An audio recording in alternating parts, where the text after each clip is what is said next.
Tá, pessoal. Então, aqui para a gente seguir. Esse capitalismo financeiro, então, ele é uma fusão do capitalismo industrial com o capitalismo do banco, né? Capitalismo financeiro, propriamente dito. E, para além das características que eu já tinha dito, nesse momento surgem também as chamadas empresas de capital aberto. O que é isso? Essas empresas elas já existiam, né?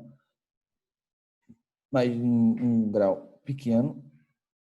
Agora elas se tornarão empresas de um grau maior em termos de complexidade maior. Então, por exemplo, digamos que eu tenho uma empresa que produz copos. Eu quero abrir o capital dessa empresa na Bolsa de Valores, né? Eu quero vender ações. Tá bom. Então, eu vendo ações, digamos que a minha empresa ela valha R$100, tá bom? Eu vou vender R$100 de ações na Bolsa de Valores. E o sujeito vai comprar porque ele acredita que eu tenho potencial de expansão. Tá bom? E quando eu vendo esses R$100 na Bolsa de Valores, eu pego esses R$100, ao invés de torrar dessa grana ou rasgar e jogar para o alto, eu invisto. Essa é a lógica da venda de ações. Eu vendo ações da minha empresa porque eu preciso de grana para poder investir. Eu posso pegar emprestado no banco? Posso pegar emprestado no banco. Mas eu também posso vender as minhas ações no mercado de ações. Então, isso vai fazer que eu tenha duas fontes de ingresso de dinheiro. Uma fonte do banco, a outra fonte da venda de ações. Do lado de quem compra ação, o raciocínio é muito simples. Eu vou comprar ação porque essa empresa está valorizando, né? Está crescendo, e eu vou vender mais caro. Então, digamos que eu compre uma ação por R$10, né? E as ações da empresa se valorizem 20%, digamos assim. Então, isso quer dizer que eu comprei por 10 e vou vender por 12. Tá bom? Isso me dá 20% de lucro. Olha que interessante para quem tem essa grana para investir. Eu lucrei 20% sem trabalhar. Ah, mas professor, você tem que analisar a situação. Sim. Mas eu ganhei, desculpe, não é sem trabalhar, é sem produzir algo. Eu não produzi nada. Não produzi um sapato, um carro, um avião, nada. Eu só olhei o tempo bom para comprar e o tempo bom para vender. Isso é trabalho? Do ponto de vista técnico, é trabalho, sim. Só que ele não é um trabalho produtivo, no sentido de produzir alguma coisa material. O lucro dele é sobre especulação. Comprar e vender ações na bolsa nada mais é do que trabalhar com o que a gente chama de capital especulativo. Eu tenho a esperança, eu estou especulando que aquela fábrica de sapatos, cujas ações eu comprei em janeiro, vão valorizar e em dezembro, digamos assim, eu possa vender a um lucro que para mim é interessante. Então, reparem, o sistema capitalista está se tornando muito mais sofisticado.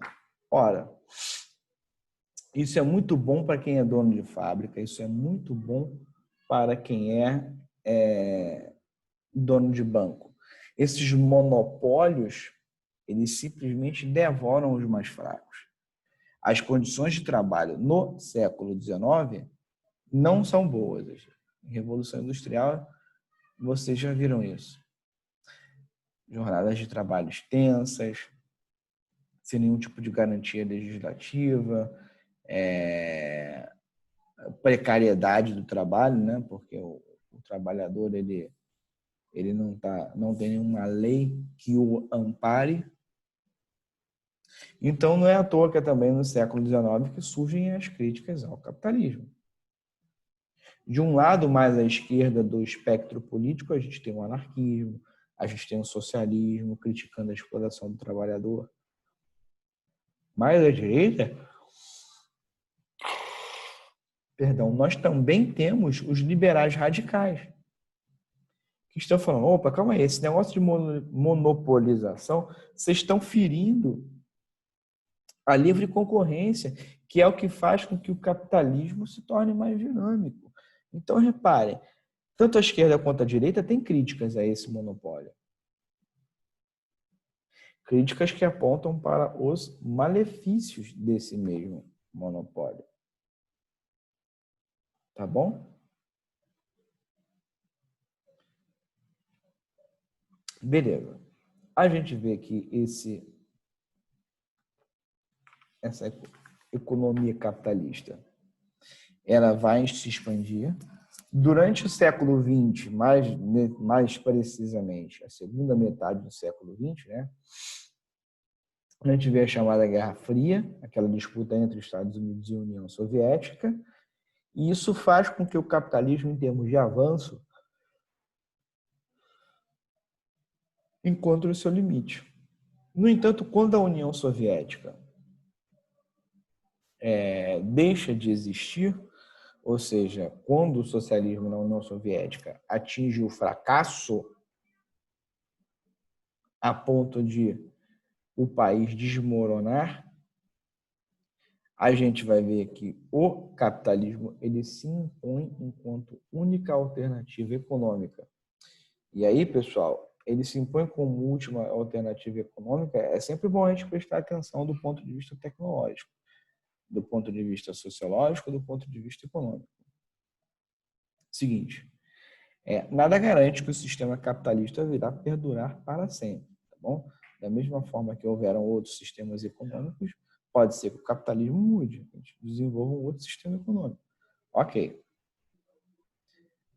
Mas isso é um processo orgânico, ou seja, derivado de interações ali na vida real. O capitalismo surgiu disso, de organização, de desenvolvimento das estruturas econômicas ali na vida real. Quando o socialismo cai também o rival dos Estados Unidos. Professor, mas a China, a Coreia do Norte, Cuba, tirando a China, pessoal, que a China hoje é a segunda maior economia mundial, a China lá pratica o que muitos sociólogos e economistas chamam de capitalismo de Estado. Na verdade, ela está produzindo riqueza e está se apropriando da riqueza. Só que quem se apropria não é necessariamente o dono da fábrica, é o Estado. O Estado controla a economia. Então, quem lucra é o Estado. O lucro é estatal. Diferentemente numa economia capitalista em que o lucro ele é privado. Então, a loja de sapato é minha, o lucro no fim do mês é meu. Então, quando o capitalismo se torna hegemônico do ponto de vista mundial, ocorre o que a gente chama da atual fase da globalização, né? Agora a gente já pode falar de fato de uma economia mundial interligada, tá?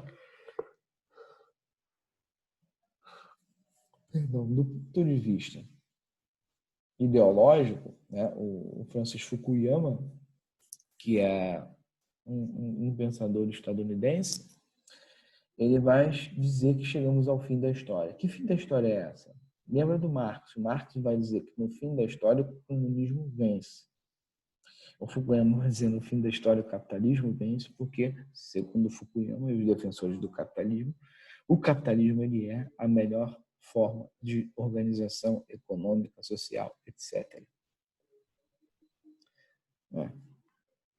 E o capitalismo continua mudando.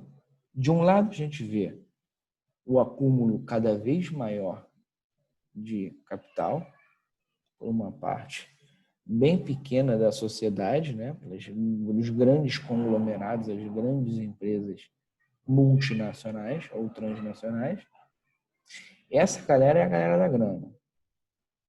Eles aí, a gente fala na casa dos milhões, bilhões. Então, isso faz com que as grandes empresas tenham um desempenho muito forte na economia. Mas o capitalismo, ele continua mudando. Ele é um sistema econômico mutável. Após a terceira revolução industrial, ali na década de 70, né, com a introdução da robótica, da telemática, das telecomunicações, a gente vai ver que isso facilita a vida dos grandes empresários, né?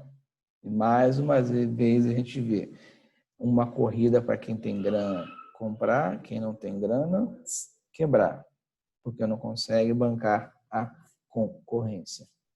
Tá bom? E sem dizer que esse avanço tecnológico ele vai gerar uma competição desigual. E agora desigual não só entre as empresas, mas também entre os trabalhadores. Por quê? Os trabalhadores mais capazes, mais qualificados, ficarão com os melhores postos.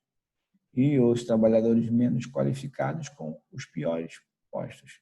Só que a tecnologia, ela tira emprego.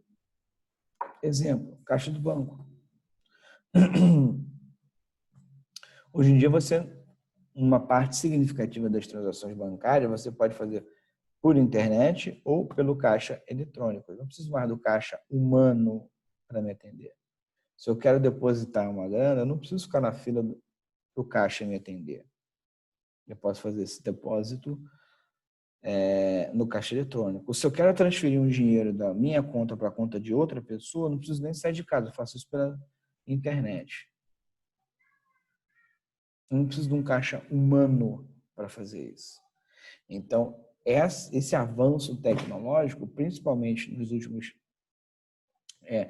50 anos, ele vai criar o que a gente em sociologia chama de desemprego estrutural. São vagas de emprego que simplesmente desaparecem e não voltam. O dono de um grande banco, ele não vai voltar a contratar funcionários para poder fazer transferência bancária, para poder fazer depósito bancário. Ele vai comprar um caixa eletrônico. Ele vai investir em uma plataforma digital sofisticada. Por quê? Porque é mais barato. Tá bom? Sendo mais barato, para ele é mais vantajoso. É mais vantajoso comprar uma máquina e ela se pagar em, sei lá, em um ano do que eu ter um trabalhador humano que pode ficar doente, a mulher pode engravidar, ele pode ser incompetente, enfim, tem uma série de problemas, uma série de questões a serem analisadas nesse momento, tá bom? Então, o capitalismo atual é o capitalismo que a gente chama de flexível. Por que ele é flexível? Porque ele tem uma certa flexibilidade para acumular dinheiro. Então, eu invisto um pouquinho aqui, invisto um pouquinho aqui, um pouquinho acolá. Se eu sou dono de um banco, eu tenho uma série de produtos para oferecer aos meus funcionários, aos meus clientes. Se eu sou industrial, eu tenho uma série de produtos para oferecer aos meus clientes. Eu acumulo grana de várias formas. O toyotismo veio para nos ensinar o seguinte: não é necessário ter estoque. O estoque tem que ser baixo. Eu só produzo por demanda. Então, eu vou flexibilizando para poder acumular nas pequenas coisas. Então, se eu sou dono da Fiat, eu não preciso produzir mais 1 milhão de carros por mês e deixar parado no pátio. Eu vou produzir por demanda. A minha demanda mensal, sei lá, é de 500 mil carros. Então, eu vou produzir 600 mil. Eu vou produzir 1 milhão. Não tem por que eu investir grana para deixar o estoque lotado se eu não sei se vou vender. Então, eu vou produzir sob demanda, né? Então, se você for hoje a uma concessionária de carro, quiser comprar um determinado carro, é possível que aquele modelo que você queira tenha na loja. Possível. Mas também é muito provável que aquele modelo que tem na loja não exista. Você vai falar, olha, eu quero um carro de 4 portas com ar-condicionado assim, assim, assado.